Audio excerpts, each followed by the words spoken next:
Ebola. Oh my God, Ebola.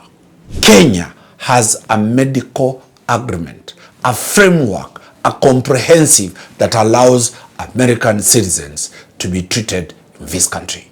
This argument, as much as it saves the lives of Kenyans, it is intended to make America safer, stronger, and more prosperous. What does this mean? The health infrastructure, the laboratories, the quarantine, and all facilities are being funded by the Americans. Is that agreement viable? That agreement is viable. That agreement was signed by two people with instruments of power, and they bound Kenya and the U.S. And therefore, the noise that we are making is not based on law. It is bad. It can cause problems in this country. The law as it is, we have told you, there is a law allowing the Americans to bring their people for treatment into this country. Hate it, don't like it, that is the law of the issue of Ebola. Cha mwenzako kikinyolewa, chako tia maji. Welcome to Court Helicopter Trending Issues. Ebola. Oh my God, Ebola. Ebola, a very dangerous disease, bigger than COVID. Ebola was discovered recently in Congo, DRC. It has moved to Uganda, our neighboring country. For now, Kenyans are safe. We have put as the country everybody on alert because Ebola is a dangerous disease. The new strand of Ebola has no cure. All of a sudden, we got information, not from the Kenyan government, but from the media, that Kenya has entered into an agreement with the American government for those Americans who will contract this disease in DRC Congo to be evacuated to Kenya. Several issues have come into play. Why will Kenya, with a third rate or fifth rate or 10th rate medical facility, be chosen to be the host of that quarantine? Kenya is not neighboring Congo anywhere. Why couldn't the Americans put this facility in DRC Congo? Why couldn't it be put in Uganda? We have seen a BBC interview done by one of our own Kenyans, Maura.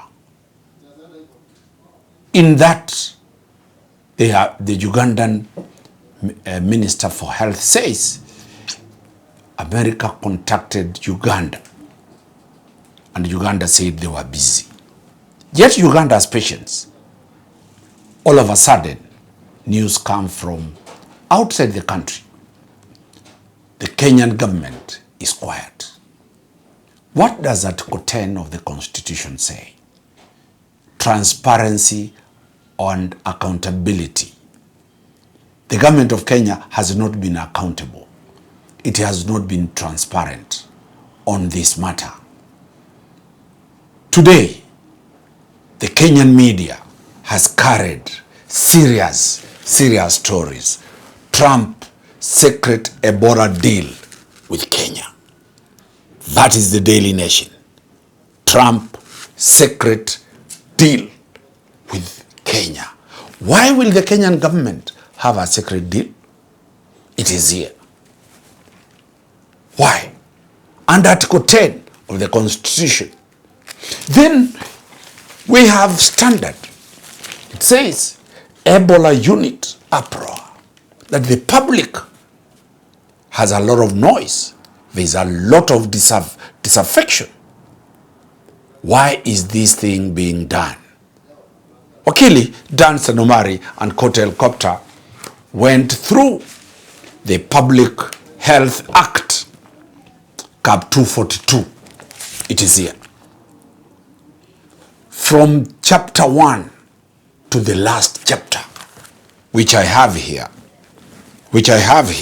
that is chapter number 169 of this act. There is no provision on what Kenya intends to do. There is no legal regime. There is no law dealing with what Kenya intends to do. So what is the basis of this? Ebola was declared a serious disease by World Health Organization. Are you aware America moved out from World Health Organization? America is not a member of the World Health Organization. They pulled out. Kenya is a member of the World Health Organization. The protocols on dealing and treatment of Ebola are protocols of the World Health Organization. America is not a member of the World Health Organization. So where do we leave our country? Our crew, Vivian, have not slept the whole night. They went digging the basis of this arrangement. And here is what they found out. In December 4th, 2025, this is a document from the unofficial website of the United States of government. It says United States and Kenya signed 5-year, $2.5 billion health cooperation framework. There is a framework that the Kenyan government joined with the American government. This is Under Secretary for Foreign Assistance, Humanitarian Affairs and Religious Freedom. It says, the government of the United States and Republic of Kenya today signed a 5-year, $2.5 billion health cooperation framework that outlines a comprehensive vision to save lives, strengthen Kenya's health system, and make America safer. Can you hear that? This cooperation has the following limbs. 1, to save lives. 2, strengthen Kenya's health system. 3, and make America safer, stronger, and more prosperous. This argument, as much as it saves the lives of Kenyans, it is intended to make America safer, stronger, and more prosperous. So this agreement, can Kenyans run away from hosting this quarantine? No way. Kenyans are not aware about this. Or when it was signed and it was read, Kenyans didn't read. Remember, we said very clearly when we did the episodes about the Constitution, many Kenyans let Kibaki and Raila Odinga read the Constitution for them. When this was being signed, we never read it. It goes, Kenya is the first African country to successfully negotiate a new health partnership with the United States.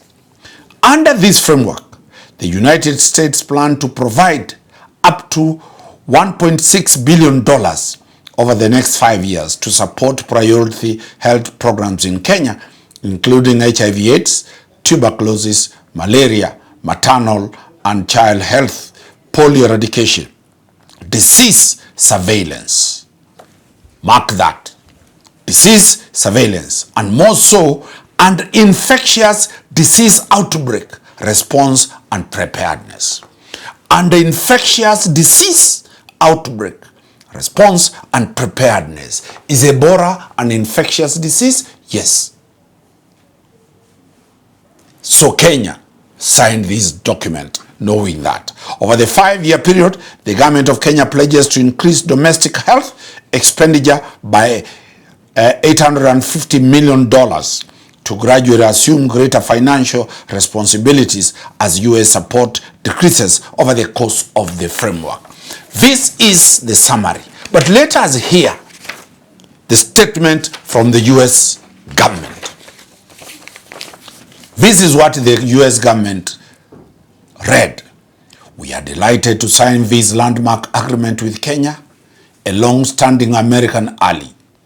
As Secretary of State Rubio has emphasized, foreign assistance is a tool of American diplomacy and statecraft, and every dollar we spend on it must be directly justified on those terms. Any dollar the Americans are going to spend in this country must be justified.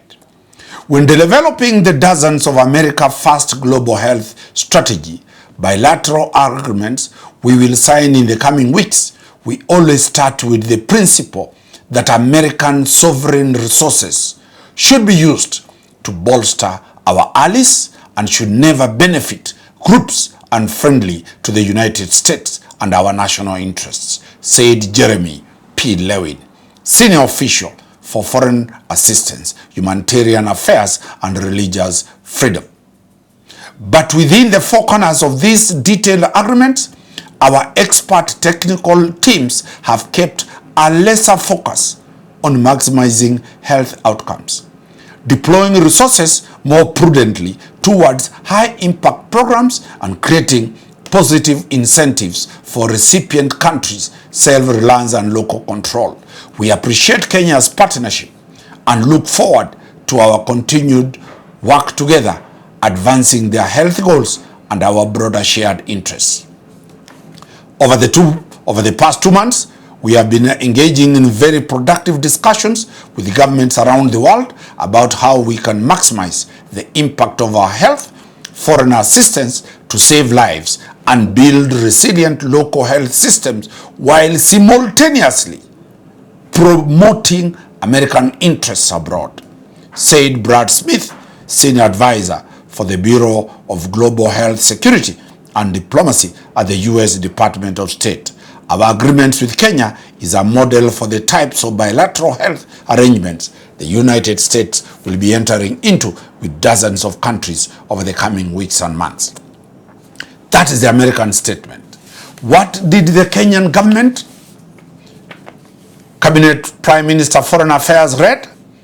The Kenyan government is already expanding essential health services to all Kenyans and increasing domestic health financing through the Social Health Authority SHA. Kenyan and United States commitments in the framework are thus fully aligned and mutually beneficial, said His Excellency Kenya's President, Dr. William Samoei Ruto.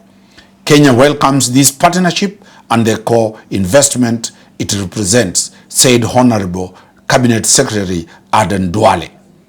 The agreements, which began on 27th August 2025, finally results in this signing today. It has been a great honor leading the Kenyan team in the negotiations with the American team. I can confirm we promoted the best interests of our people, ensuring critical service certainty as well as alignment with Kenyan government agenda in spirit and letter to every paragraph. This cooperation framework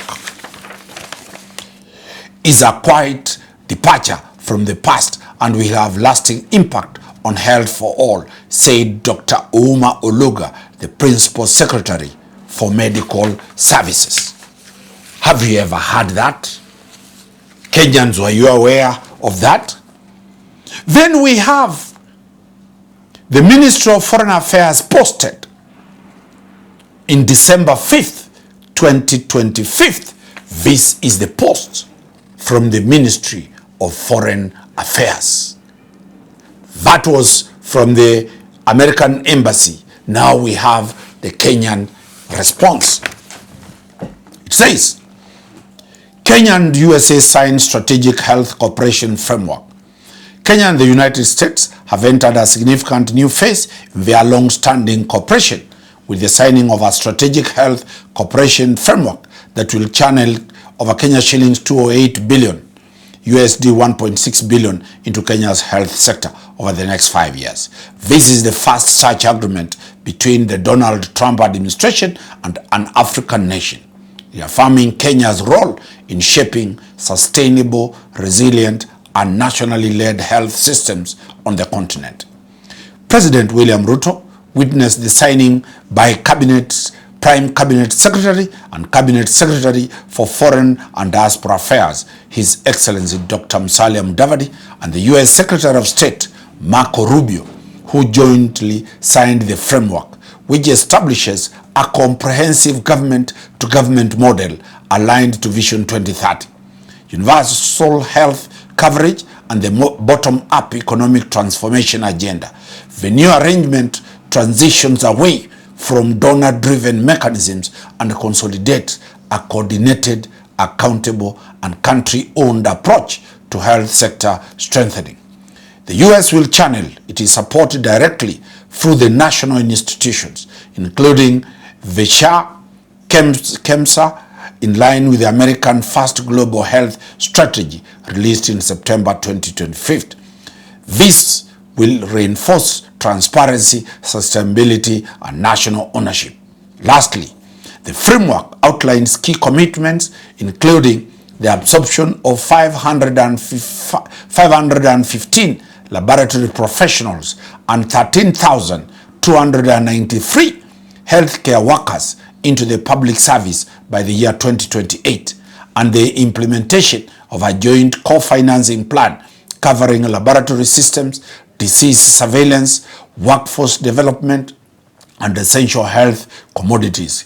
Kenya will progressively assume full responsibility for procurement and distribution of this. The landmark framework strengthens Kenya's national health sovereignty, enhances supply chain integrity, expands workforce capacity, and consolidates national laboratory systems. It represents a decisive step in building a resilient, efficient, and nationally sustained health ecosystem that delivers quality services to all Kenyans. This is the photo of His Excellency, the President William Ruto. Is present here, you can see, and the Cabinet Secretary Rubio of the U.S. What does this mean? The health infrastructure, the laboratories, the quarantine, and all facilities are being funded by the Americans. Kenya has a medical agreement, a framework, a comprehensive that allows American citizens to be treated in this country. The noise that we are making is not based on law. Wakili Danstan Omari will always tell you, as we do not please people, what we are saying, the American arrangement to bring the Americans to this country has been formalized in a legal framework. Let us look at Article 2 of the Constitution of Kenya, sub-Article 5. It says, the general rules of international law shall form part of the law of Kenya, and any treaty or convention ratified by Kenya shall form part of the law of Kenya under this constitution. So, this agreement is recognized as an agreement entered by two sovereign states, the Republic of Kenya by a duly elected government of Kenya. The Prime Cabinet Minister for Foreign Affairs, his signature is the signature of the Republic of Kenya. He signed this with Rubio, the Cabinet Secretary in charge of the same issues in the U.S. Is that agreement viable? That agreement is viable. Will the people take that agreement to court? That agreement was signed by two people with instruments of power, and they bound Kenya and the US. And therefore, the noise that we are making is not based on law. It is bad. It can cause problems in this country. But in another way, if you look at the issues that we have, Kenyatta National Hospital has a lab, has a ward for infectious diseases. It is the only lab in this country. If we get the facilities that the Americans are going to bring here, if we get the doctors to come and treat these people here, when the Americans leave, we'll have expertise. How shall we one day deal with Kenyans who will have an Ebola infection? The bigger picture, when you look at this, is about preparedness. Infectious diseases are becoming global. Can Kenya pretend to isolate itself? Kenya cannot isolate itself. Our flights go to DRC Congo. Our flights go to South Africa. Our flights are going to Zimbabwe. People are coming from Rwanda. People are coming from all over Africa and all over the world. The question that is there is that we need to develop our medical facilities to be able to contain any type of epidemic that might likely be there. Wakili Danstan Omari will always tell you, cha mwenzako kikinyolewa, chako tia maji. Ukiona cha mwenzako kinanyolewa, na wewe utanyolewa. We have seen the disease move from Congo to Uganda. What assurance do we have that disease is not likely to be in this country? My take and the take of Helicopter is that we need to develop our medical facilities to be prepared for that eventuality, if it comes today or if it comes some years to come.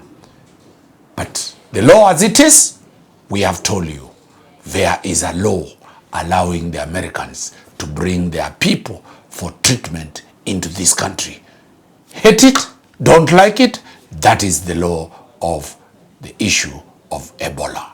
Wakili Danstan Omari, always a pleasure bringing you the law, whether it is bad, whether it is good, whether it pleases. Wakili Danstan Omari and Helicopter, we have taken an oath to tell you the law. We don't tell you myths, we don't tell you emotions, we tell you the law as it is. Keep watching as we deal with the law every day. Thank you.